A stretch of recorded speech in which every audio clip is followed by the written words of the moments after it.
Você não quer começar, Alana?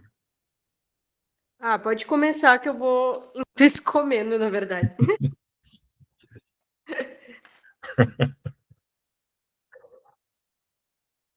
Eu acho interessante esse capítulo sobre os custos da circulação, porque talvez a gente possa dividi-lo em duas partes. O Marx considera que, em primeiro lugar, não há produção de mais-valia no âmbito da circulação. Mas a circulação da mercadoria tem custo. As operações de venda e as operações de compra podem implicar custos. O Marx ainda não fala do capital comercial, ele vai desenvolver a sua argumentação sobre o capital comercial lá no livro 3. Então, ele imagina o capitalista ou vendendo diretamente, ou contratando pessoas em troca de um salário para fazer a venda e para fazer a compra. A venda da mercadoria produzida e a compra dos meios de produção. Então, claro, na medida em que uma empresa desenvolve um departamento de vendas ou um departamento de compras com funcionários, tudo isso tem custo. É sala, é mesa, é papel e os funcionários. Mas para o Marx, todas essas operações de venda e de compra são deduções da mais-valia, já que não se produz valor no âmbito das mudanças de forma da mercadoria. A transformação da mercadoria em dinheiro, do dinheiro e do dinheiro em mercadoria, não produz valor.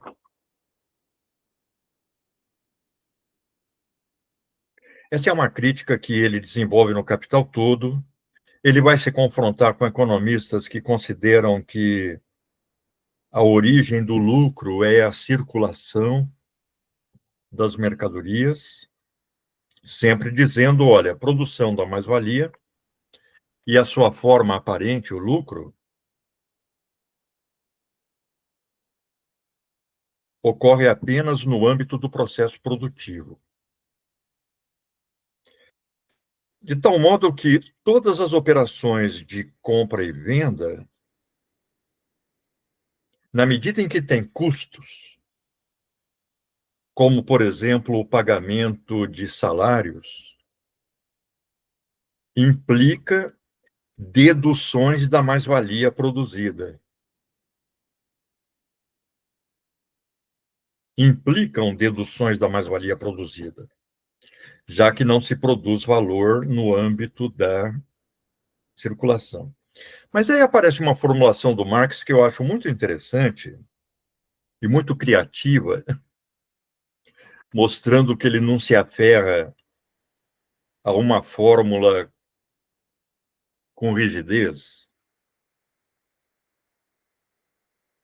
Quando ele diz o seguinte, olha, esse assalariado contratado para fazer venda e eventualmente para fazer compra, ele também tem uma jornada de trabalho dividida em duas partes. Tem a parte da jornada em que ele trabalha para repor o valor da sua força de trabalho, e tem uma parte da jornada em que ele trabalha gratuitamente, é trabalho excedente.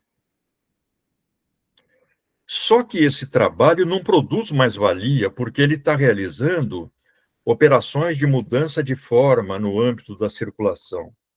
A transformação da mercadoria em dinheiro, do dinheiro em mercadoria. Então, Marx fala, esse trabalho excedente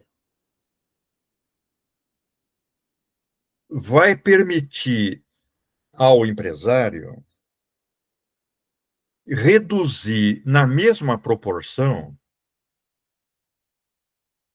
a fração da mais-valia que ele estaria gastando nesse período de trabalho.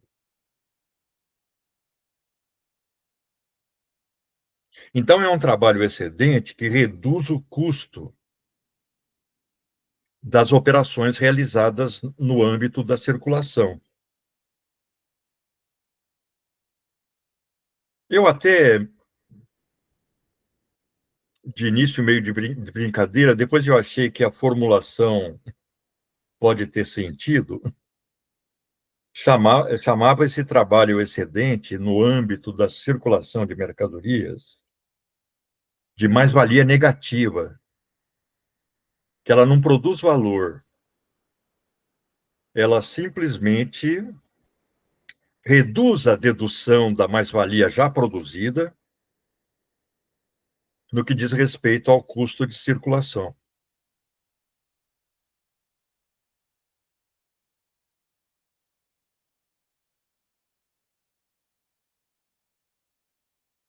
De qualquer modo, esse custo de circulação é o que o Marx chama de uma. Ele usa a expressão post-frais, falsas despesas. Às vezes ele usa a expressão Unkosten. São despesas necessárias à reprodução do capital, mas improdutivas. Elas são deduções da mais-valia.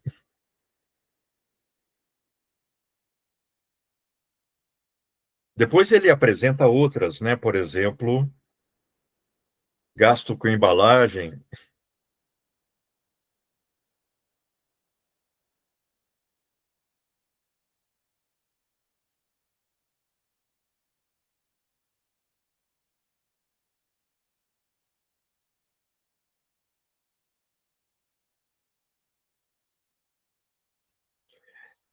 No âmbito desse custo da circulação, e essa talvez seja a parte mais desenvolvida do capítulo, ele vai desenvolver uma teoria do estoque.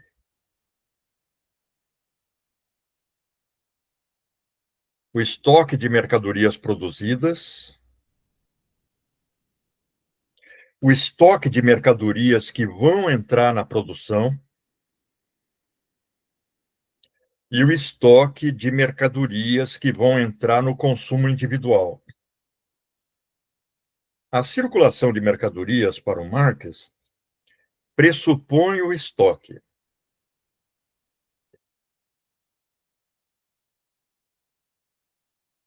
Mas o estoque tem custo, porque envolve prédios, contratação de trabalhadores assalariados. Sabe o que eu penso, assim, né? Toda vez que vem esse argumento, né, do lucro vir da circulação, é que a circulação por si só ela é muito instável, né? Então, tipo, muitos fatores podem atropelar assim esse processo, interferir nesse processo. E se o lucro de um capitalista dependesse desse processo, acho que não ia ter esse avanço assim tão rápido, talvez, do acúmulo, sabe, de riqueza. Mas, Alana, a tese do Marx não está ligada a essa instabilidade da circulação. Ele vai Não, sim. falar dela.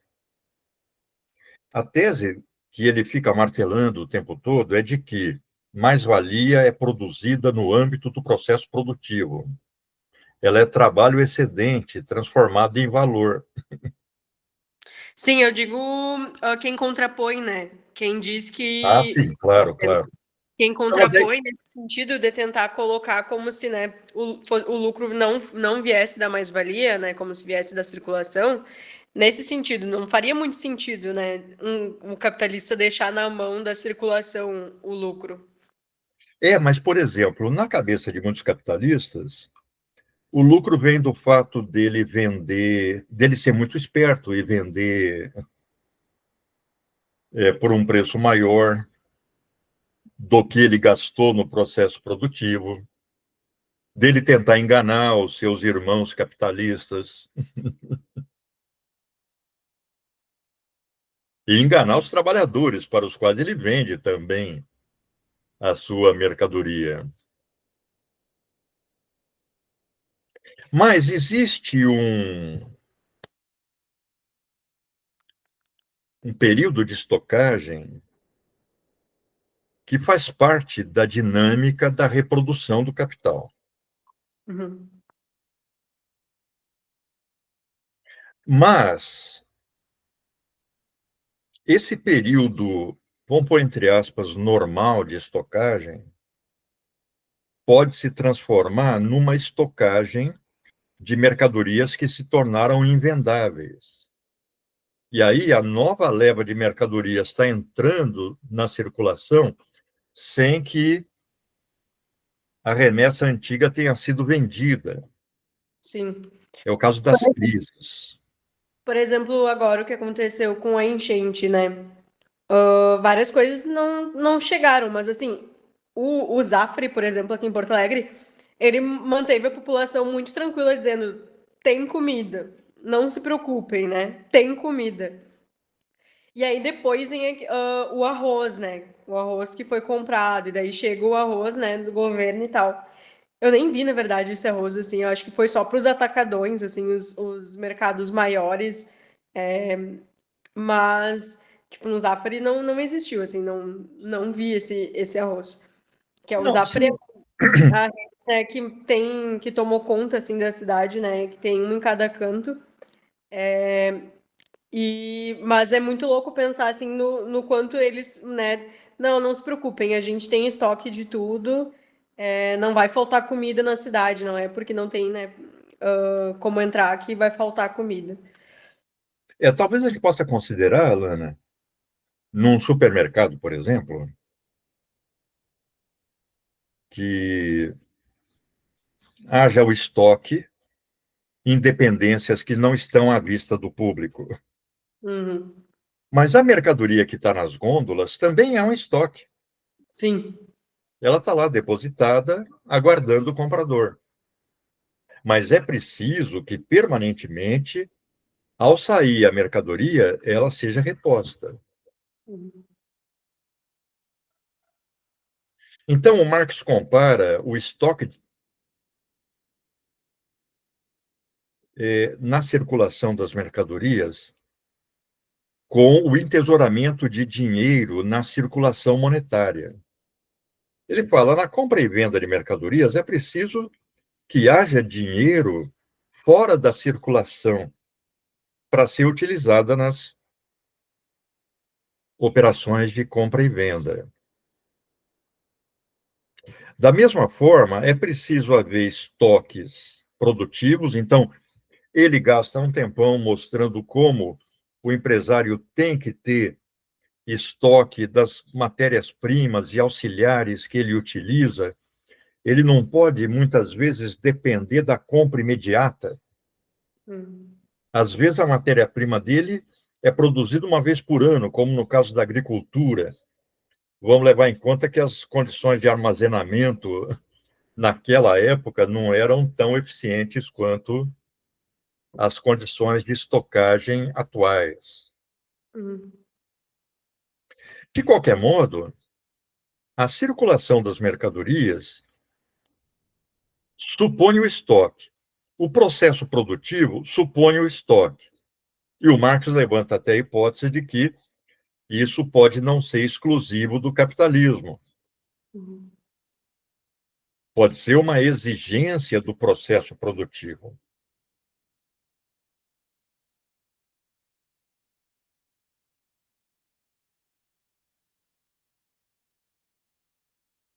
Claro, se nós tomarmos aí uma comunidade Yanomami, o estoque se desenvolve de uma forma muito embrionária, né?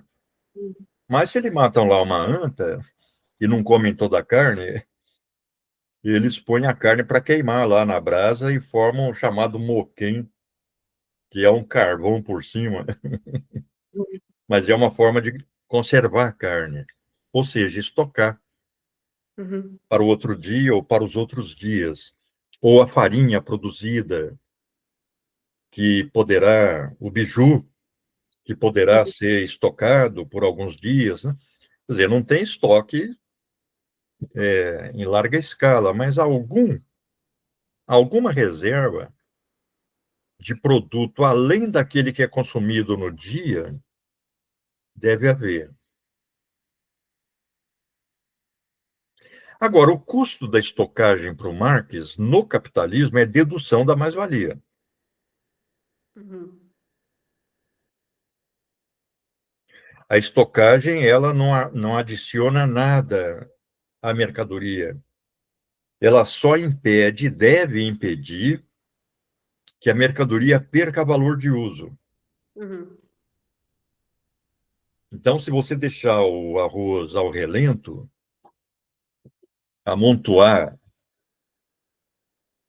a céu aberto, primeira chuva, perdeu. Então, você tem que ter recipientes adequados, compartimentos adequados, construções adequadas para armazenar. E armazenar de acordo com o tipo de mercadoria, líquida e tal. Sem contar as mercadorias altamente perecíveis, né, cujo armazenamento é sempre problemático, como o Marx já apontou no capítulo anterior. De qualquer modo, aí nós temos, mais uma vez, o custo da estocagem sendo deduzido da mais-valia. Assim como o custo da contabilidade.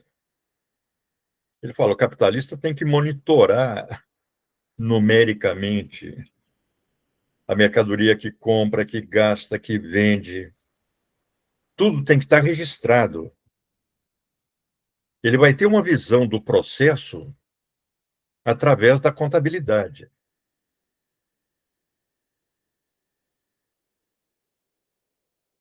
dos prazos de pagamento, dos prazos de cobrança. E, claro, isso exige contadores, um departamento de contabilidade, papel, mesa e tal, hoje, computadores.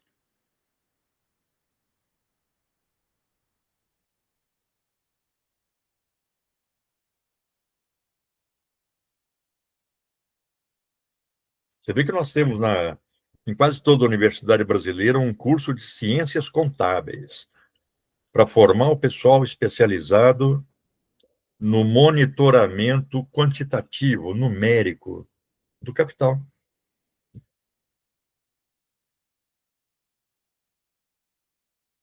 Eu era amigo de um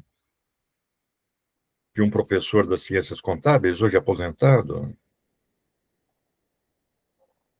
e ele me dizia: olha, não é vantagem para o contabilista ser professor, Uhum. porque um balanço que ele faz Já, já fez o salário. ultrapassa aí muito o salário dele, né?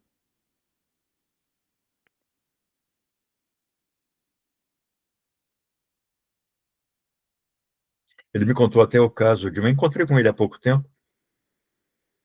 Hoje ele é sitiante em São Pedro do Sul.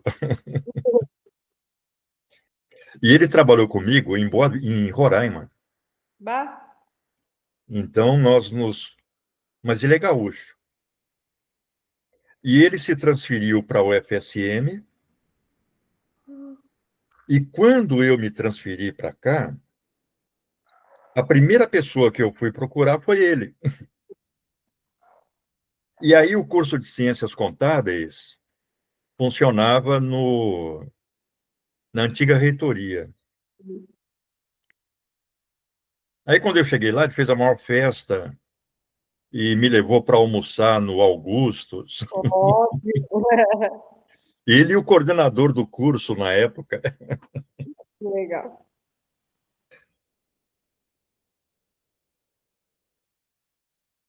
E aí ele se aposentou e tal. Hoje ele é sitiante lá em São Pedro do Sul, né? Mora aqui.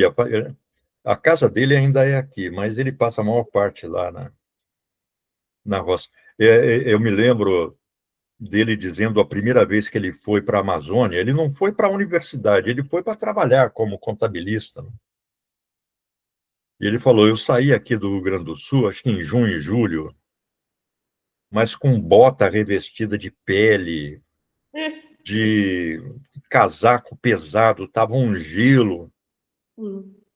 E aí, na época, tinha um voo que fazia Porto Alegre, São Paulo, Brasília, Manaus, Boa Vista. Ele falou: olha, quando eu desci do avião em Manaus, eu tive que ir tirando tudo, porque eu nunca tinha sentido um calor daquele, né? E aí ele estava me contando que tinha uma menina que era telefonista lá na universidade, e a universidade fez um convênio com a URGS, e alguns professores e funcionários vieram fazer pós-graduação aí. Essa menina, ela fez ciências contábeis lá na UFRR,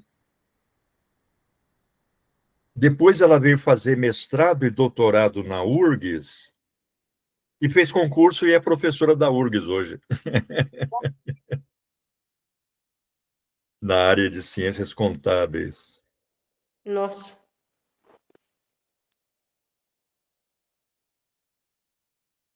Eu achei muito interessante, né? Porque você vê como a pessoa ela vai quebrando limites, né?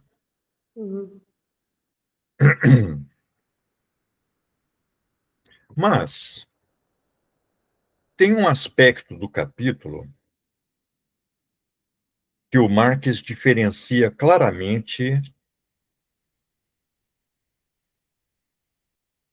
de todos esses gastos com a circulação que representam deduções da mais-valia,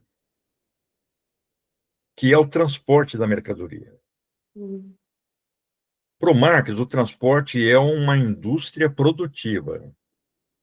O transporte produz valor, porque produz um valor de uso. O valor de uso que o transporte produz é o deslocamento no espaço. Ele pega a mercadoria em Santa Maria e despeja em Porto Alegre. Então, é uma transformação que a mercadoria sofre. É uma mudança que agrega valor à mercadoria. Então, ele fala: o transporte é uma indústria alojada no interior da circulação. Essa indústria desenvolve funções da própria circulação, porque as mercadorias têm que sair de um lugar e ir para o outro. Às vezes, dentro de uma mesma fábrica, dependendo do tamanho da fábrica, tem caminhões, tem trens, ou pelo menos vagões em cima de trilhos, que levam ao transporte de uma mercadoria semi-acabada para um outro setor de produção. Então, para o Marx, o transporte é uma indústria produtiva. O que diferencia o transporte, diz ele, é o fato de que o seu valor de uso é consumido no momento mesmo da produção.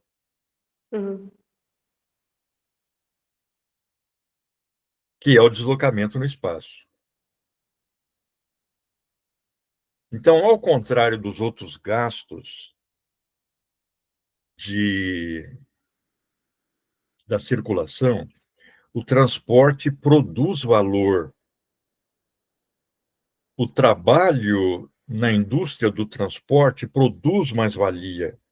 Uhum. E isso altera o valor da mercadoria transportada. Embora, diga ele, o transporte é uma indústria alojada na circulação.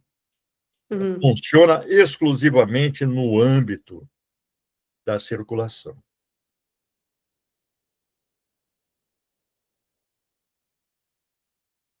E, claro, na medida em que a velocidade do transporte aumenta, a capacidade de carga, tudo isso torna mais rápido o deslocamento de mercadorias, portanto, mais produtivo, reduz o custo do transporte da unidade de mercadoria.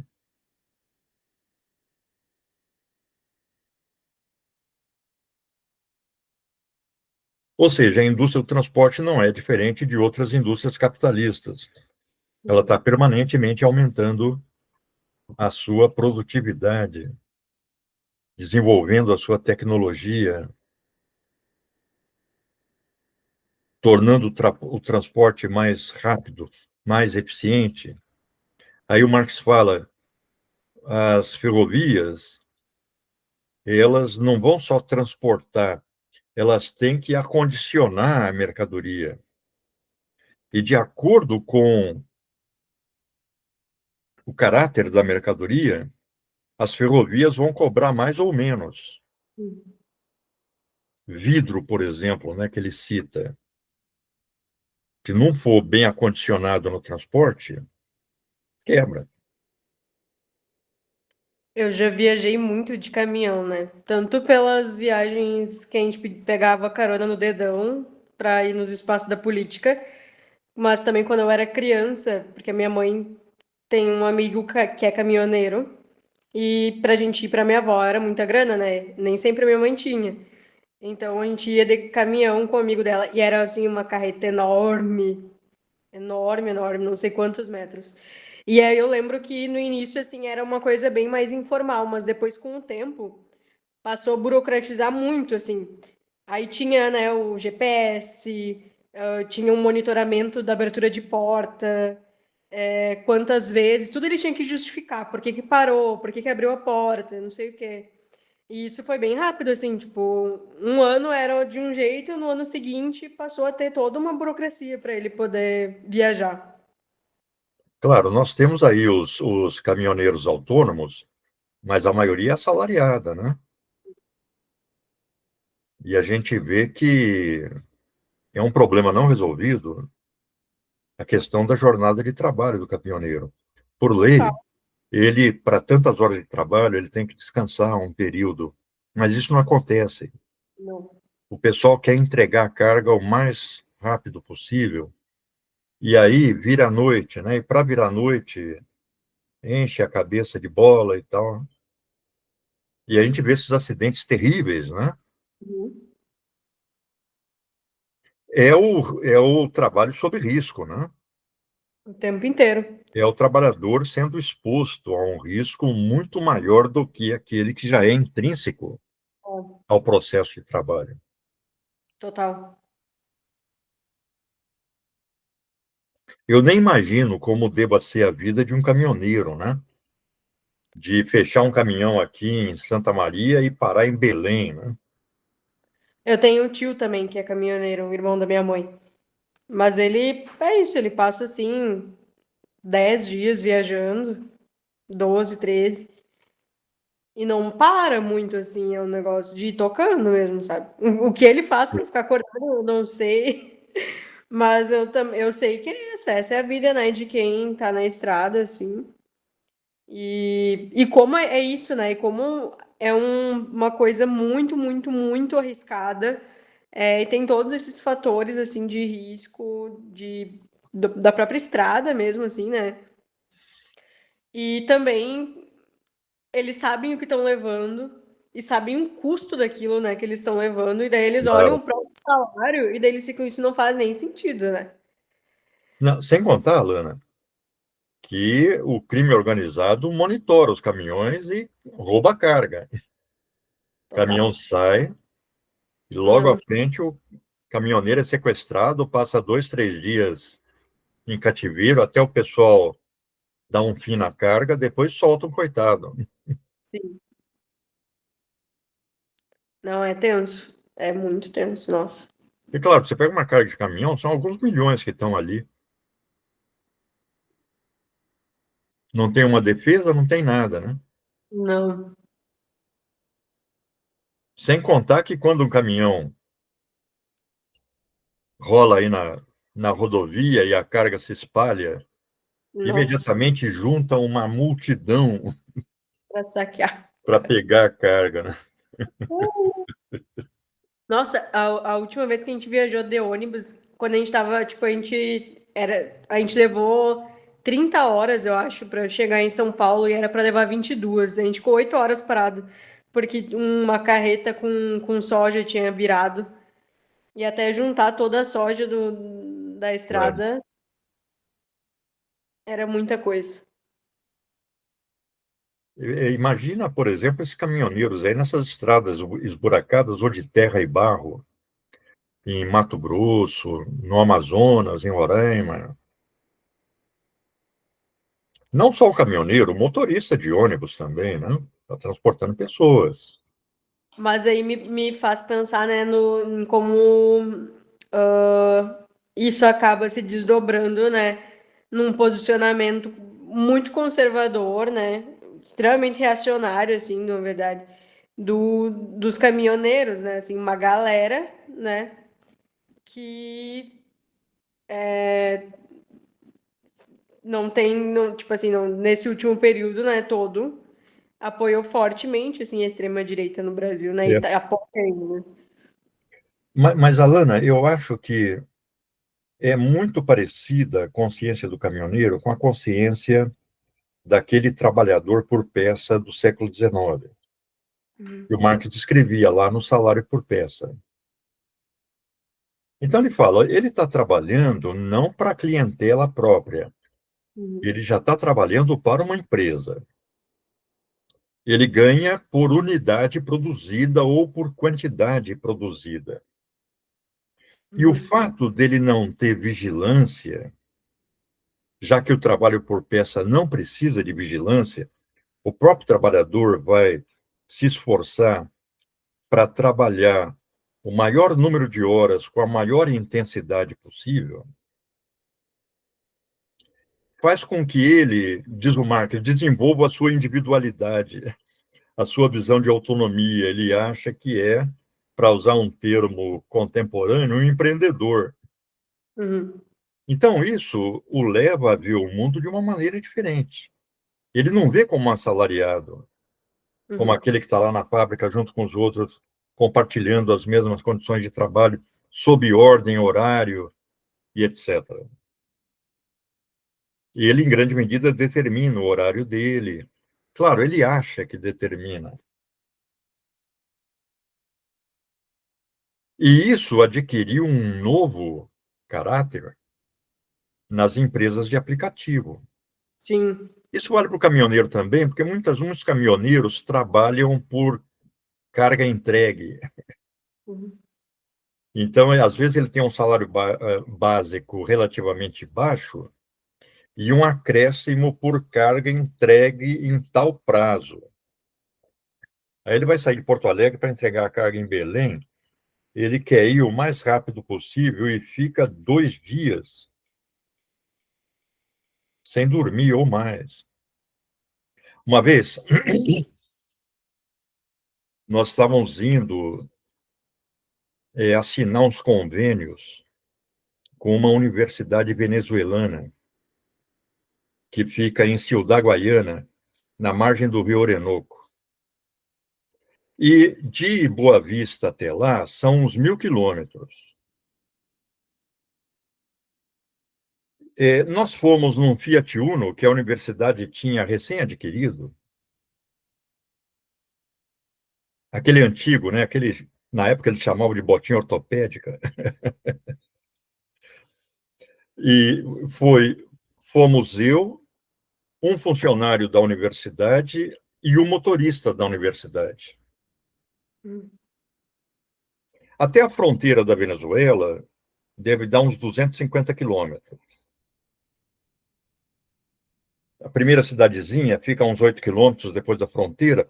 Quando nós chegamos nessa cidadezinha, que é Santa Helena de Guairém, eu falei para o motorista, Pedro, o nome dele era Pedro, Pedro, vamos posar aqui porque já está anoitecendo, você já dirigiu de Boa Vista até aqui, amanhã a gente retoma a viagem, nós não temos horário para chegar lá. Ele falou, não, porque eu já fui caminhoneiro e eu dirigia 24 horas sem dormir, eu saía de Boa Vista, ia até Manaus. Vamos continuar. Eu falei, bom, aqui no carro você está no comando. E aí nós jantamos lá nessa cidade, tomamos um lanche, não me lembro, compramos até cerveja para ir bebendo. Eu e o funcionário, o motorista não. E aí nós pegamos aquela região da Gran Sabana, que é uma região linda, né? É uma das paisagens assim naturais mais bonitas que eu já vi. E é serra, você vai subindo. E nós chegamos no topo de uma serra e começamos a descer. A gente via a cidadezinha lá embaixo, mas era assim, tipo 2.000 metros, 1.500 metros de altitude, do lado da estrada. Era abismo. E o cara dormiu no início da descida. Aí ele dormiu na direção e trouxe a direção para o lado direito e já estava entrando no capim. A gente ia descer aquela ribanceira.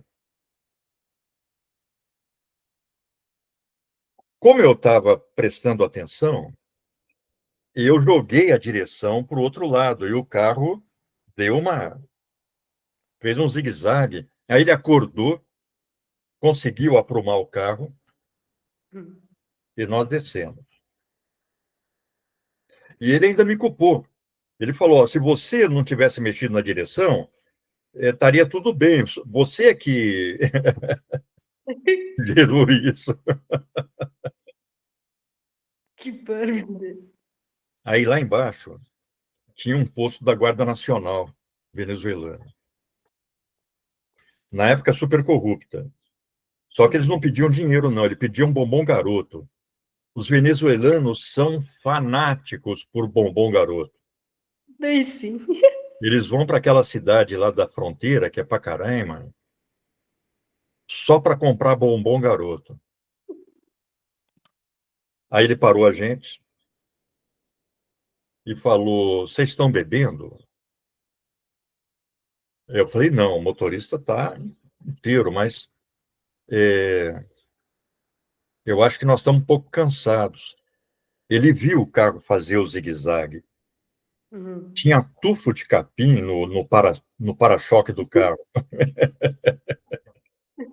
Aí ele falou: vocês têm bombom garoto? Eu falei: não temos, infelizmente não temos, né? Mas ele foi muito cordial e falou: olha, logo à frente tem uma cidadezinha, lá tem um hotel, vocês ficam, não prossigam viagem, vocês vão poder causar um acidente aí, e vocês mesmos vão poder se machucar. Aí andamos mais uns 15 quilômetros e realmente encontramos uma cidadezinha. Logo na entrada da cidade tinha um hotel de beira de estrada, né? E pousamos. Mas o cara, ele tem o motorista, né?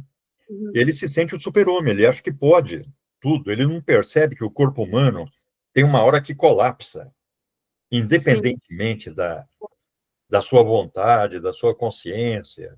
Colapsa, simplesmente. total.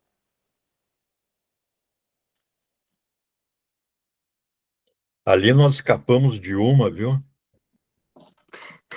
Mais sorte que juízo mesmo. Não, ali foi, ali Se foi. se tocar na direção, Hein? se não fosse tu ter tocado na direção, Não, claro, não. Se eu não tivesse puxado a direção, ele teria caído no barranco do outro lado. ai, que horror. Que horror. Aí, como eu puxei para cá, a hora que eu puxei, dei o tranco, ele acordou. E aí ele fez aquele movimento de tentar aprumar o carro, Nossa. e o guarda estava olhando lá de baixo. Esperando para receber vocês. Felizmente, na época, eu acho que ainda hoje, né, como a Venezuela tem muito petróleo, as rodovias são um tapete, Bah. um asfalto perfeito. A gente saía de Roraima, aquela estrada de terra, entrava na Venezuela, parecia que estava entrando no primeiro mundo, né? Parecia não, estava entrando no primeiro mundo. E as cidades são bem estruturadas, né? Ciudad Guayana, Puerto Ordaz, são cidades ali na margem do Rio Orinoco, são cidades muito bem estruturadas, né? Bem urbanizadas, cidades modernas, né? Essa universidade era uma universidade também com uma dinâmica muito moderna, né? Ninguém de gravata, ninguém de, enfim, tudo meio informal, né?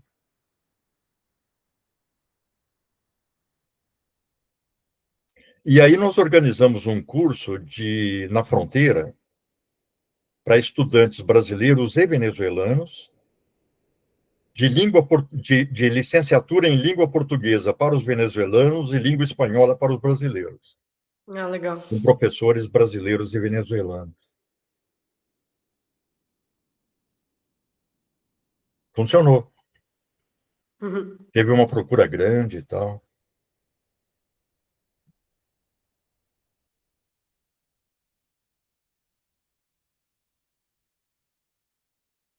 Bom, Alana, eu acho que você está já no limite, né? Tô no limite. Eu acho que nós podemos ficar por aqui. Então, dia 20 a gente começa a Tá, roda. ótimo. Aí deve ser pelo menos eu, você, o Lucas e a Pamela. Fechou. Vai dar um bom debate. Uhum. Falou, Alana. Beijo, você cuida. Outro. Tchau, idem. Até mais. É.